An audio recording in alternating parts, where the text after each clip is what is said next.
دا د میدان وردګو ولایت په مرکزي څلورلارې تازه رغېدلی د مڼې چوک دی چې تازه یې چارې بشپړې او ګټې اخیستنې ته وسپارل شو. دغه چوک د یاد ولایت د ښاروالۍ په همکارۍ او یو سوداګر په مالي مرسته رغېدلی.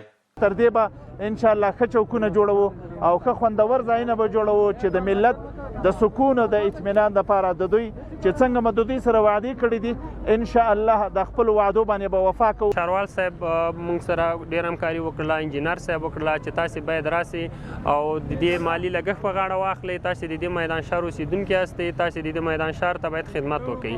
نو موږ دغومره وسه کېدله او دا وسه مو خپل مالي مرسته مو وکړله. د دغه ولایت اوسیدونکي دا ډول پراختیایي پروژو ته خوښ دي. وایي چې دا ډول کړنې د ښار ښکلا ته بېله بڼه ورکوي او له مسؤلینو او سوداګرو غواړي چې په دغه ولایت کې نورې پروژې هم پلي کړي.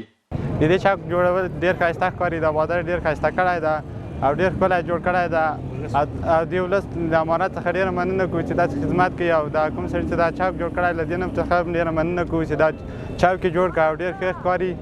نو موږ له دې هغو نه ډېر خوښ یو، والي صاحب، قومندان امنیه نه، ښاروال صاحب نه، د داسې نورو چارواکو چې دلته خدمت وکړي او د ملت ویاړي په داسې مشرانو باندې. د میدان وردګو ولایت د ښاروالۍ مسؤلین وایي په دغه ولایت کې به لا نورې رغنیزې پروژې هم پلي کړي او له نورو سوداګرو هم غواړي چې د هیواد په ابادۍ کې خپلې مرستې ونه سپموي.